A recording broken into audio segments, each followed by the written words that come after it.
The salvage auction was being held in a dingy warehouse on Port Meridian's industrial ring. Jake Matthews stood among the other bidders, mostly small-time operators like himself, looking for cheap ships to strip for parts. The auctioneer's voice droned through lot descriptions. Next item, Velrani cargo vessel, registration number V7443, impounded 6 months ago after being found abandoned in Sector 12. No owner claims filed, classified as derelict, starting bid 300 credits. Jake studied the specs displayed on the auction screen.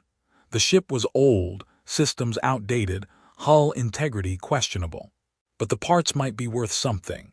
Velrani's ships used components that were still compatible with current models. 500, Jake called out. No other bids. The ship was too much trouble for most salvagers. Too big to process quickly. Too old to have valuable systems. Too far out in the impound yards to be convenient. Sold to bidder 47 for 500 credits.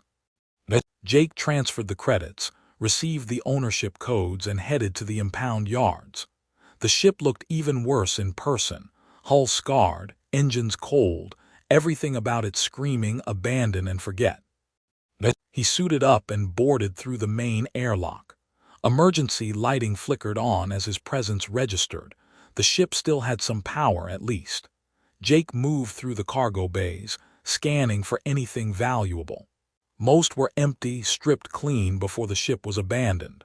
Then his scanner pinged. Faint power signature coming from a sealed chamber near the engine section.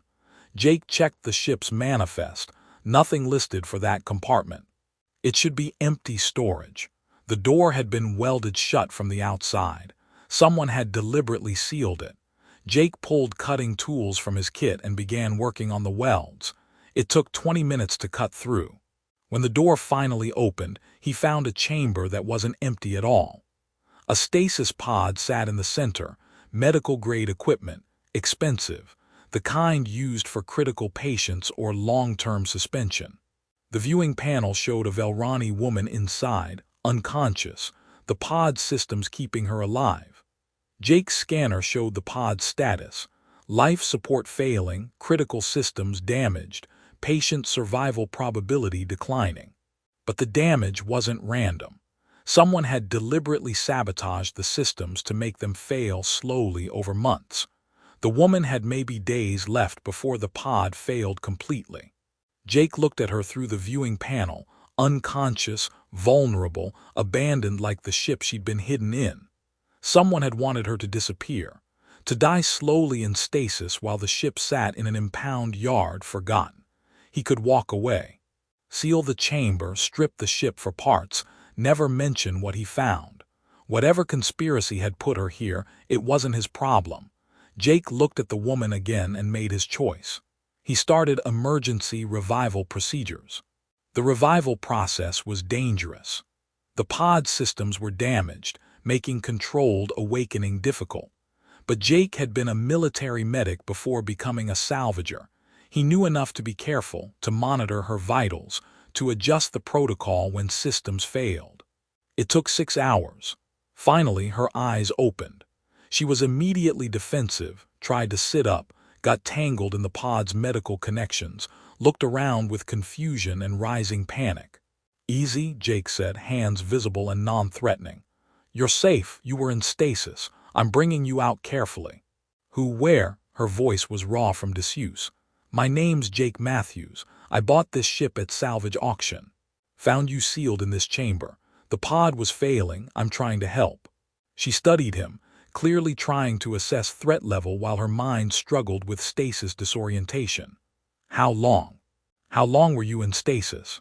"The pod's logs show 6 months." 6, she closed her eyes. "They actually did it. They disappeared me." Over the next hour, as Jake helped her recover enough to sit up and drink water, she told him what happened. Her name was Kira. She'd been a senior intelligence analyst for the Velrani government, working on defense procurement oversight. Her job was to ensure defense contractors were delivering what they promised, that equipment met safety standards, that taxpayer money was being spent appropriately. Instead, she discovered massive fraud. Defense contractors bribing officials to approve faulty equipment. Safety reports being falsified. Billions being stolen while colonies went without proper support. People had died because of the fraud, equipment failures that were actually cover-ups for substandard materials. I tried to report it through proper channels, Kira said, her voice bitter. Went to my supervisors, to internal affairs, to oversight committees. Everyone told me to drop it, that I was misunderstanding the situation, that I should focus on other assignments.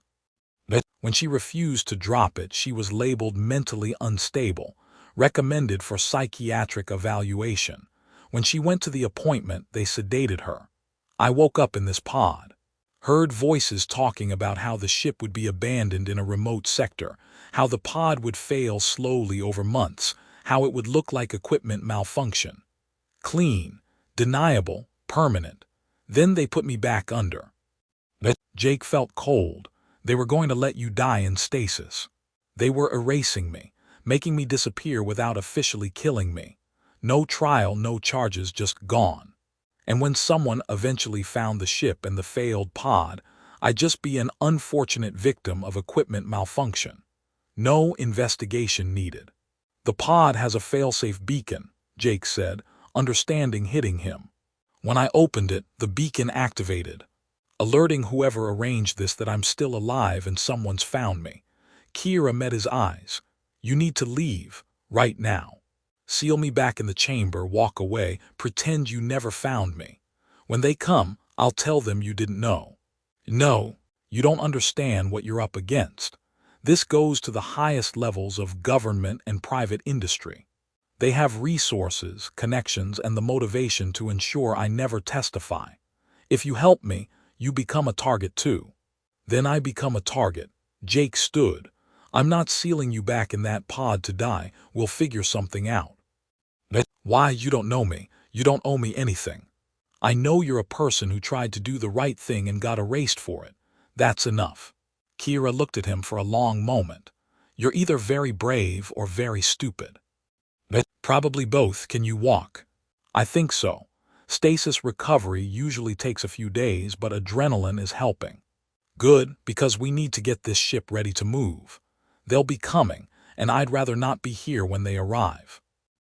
Over the next 3 days, Jake and Kira worked frantically to make the ship space-worthy. It was a mess, systems offline, engines barely functional, life support held together with improvised repairs. But Jake had spent years making junk work, and Kira proved surprisingly capable at following his instructions despite her weakened state. On the 4th day, they arrived. Jake's proximity alarms showed 3 ships dropping out of FTL near the impound yard, corporate security vessels, heavily armed despite being technically private contractors. The lead ship transmitted. Attention Vessel V-7443. You are harboring a fugitive from psychiatric care.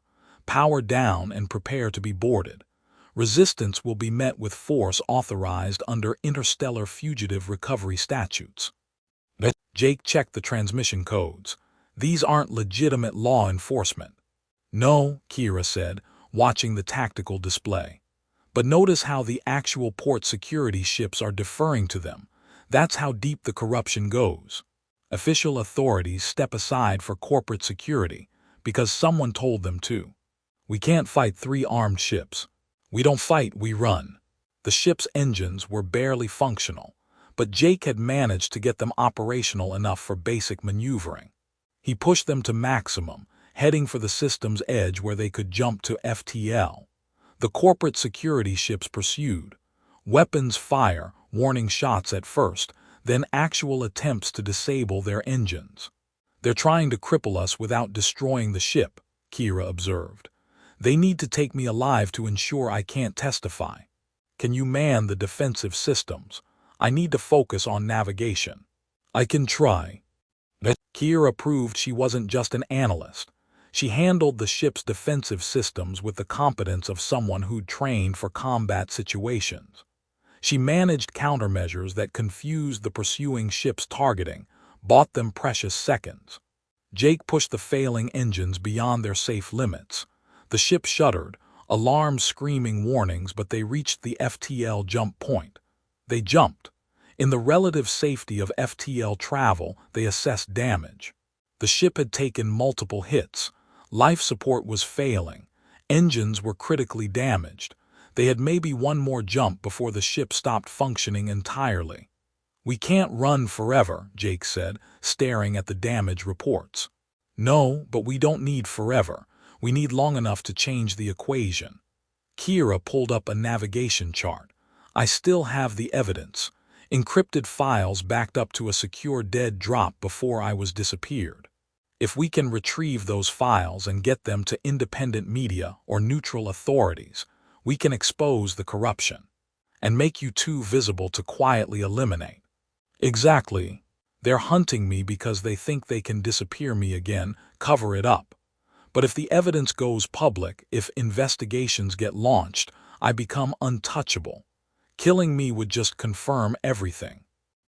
Jake studied the navigation chart. "Where's the dead drop?" "Nexus Station. Neutral territory, independent media presence, far enough from Velrani space that official pressure is limited." "That's 3 jumps away, and we have maybe 1 jump left in this ship before it stops functioning. Then we make it to somewhere we can get another ship. We improvise, we survive." Kira looked at him directly. "I understand if you want to leave. You've already risked more than anyone should for a stranger. I can."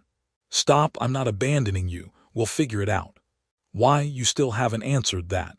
Why risk everything for me?" "Because walking away means they win.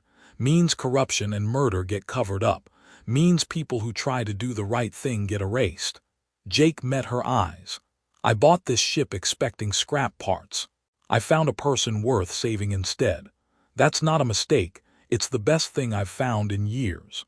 They made it to Nexus Station through a combination of luck, Jake's improvised repairs, and Kira's strategic thinking. They ditched the failing cargo ship, used Jake's remaining credits to purchase basic supplies and passage on a transport heading toward the station. They were pursued. Corporate security had tracked them, but on Nexus Station's neutral territory, they couldn't operate as openly. It became a game of staying ahead, staying hidden, while working toward the dead drop. During the tense days of evasion and planning, Jake and Kira developed genuine partnership. He admired her courage. She'd refused to stay silent despite knowing it could destroy her, and even now, weakened from stasis and hunted, she pressed forward. She appreciated his loyalty. He could have walked away at any point, could have turned her over to save himself, but he chose to help despite the cost. Late one night, hiding in a maintenance section while corporate security searched the station, Kira said quietly, "Thank you for believing me, for helping me, for foreseeing me as worth saving. You are worth saving. Anyone who'd risk everything to expose corruption, who'd fight even when the system turned against them. That's exactly the kind of person worth helping. I thought I was going to die in that pod, alone, forgotten. The last thing I remembered before you woke me was resignation, accepting that I'd lost, that they'd won. They haven't won, not yet." They retrieved the evidence 2 days later. A tense operation involving Kira accessing the dead drop, while Jake ran interference against security forces who tracked their location. They barely escaped, but they got the encrypted files. From a secured terminal, they transmitted simultaneously to multiple independent media organizations, interstellar oversight bodies, and neutral government authorities. The evidence was comprehensive. Detailed documentation of the fraud, recordings of bribes, communications showing the conspiracy to eliminate Kira, names of officials involved. The story exploded within hours. Media coverage across multiple systems, investigations launched, arrests made. The defense contractors at the center of the scandal faced prosecution. Government officials resigned or were charged. The conspiracy unraveled in spectacular, public fashion, but victory came with cost. Kira couldn't return to her old life. Too many enemies who'd escaped prosecution. Too much danger from those seeking revenge. Her career, her home, everything she'd built, gone. Jake's salvage business was destroyed. He was too high profile now, too connected to a major scandal. No one wanted to hire the salvager who'd exposed government corruption. They were both starting over. 6 months later, Jake and Kira sat in their small ship, purchased with the reward money from the investigation, reviewing a case file. Someone had contacted them, asking for help finding a missing person who'd disappeared under suspicious circumstances. "Reminds you of anything?" Jake asked. "Yeah, powerful people making inconvenient people disappear." Kira studied the file. "We should help." "Agreed. Though I should point out we're not exactly equipped to be investigators. We're equipped with experience, knowledge of how these conspiracies work, and the motivation to help people the system has abandoned." Kira smiled slightly. "Besides, you found me when I'd been disappeared. You're better at this than you think." Their relationship had evolved over the months, not just partners in their new mission to help the disappeared and discarded, but genuinely close. The foundation of trust built during those desperate days of running and fighting had grown into something deeper. "I bought a ship for 500 credits, Jake reflected. "Best investment I ever made." "You bought a ship," Kira corrected. "You found a person, there's a difference." "Is there? I was looking for salvage, I found you." "Turns out you were the valuable thing all along." "We were both salvage in a way. You'd been drifting, doing a job that paid bills but didn't mean anything. I'd been erased, disappeared, written off. We salvaged each other." Jake thought about the person he'd been 6 months ago, competent but aimless, surviving but not really living. And Kira, sealed in a failing stasis pod, erased by people who thought one analyst's life was acceptable collateral damage for their profit. "You know," he said, "most people would say opening that pod was reckless, that I should have walked away, let the situation resolve itself without getting involved. Most people would be wrong. You saved my life. And in the process, we exposed corruption that was killing people. We made a difference. We also lost our old lives. We gained new ones, better ones, built on actually meaning something rather than just existing." Kira pulled up the case file again. "So, ready to help find another person who needs saving?" "Always." They'd started as strangers, Jake looking for scrap parts, Kira left to die in an abandoned ship.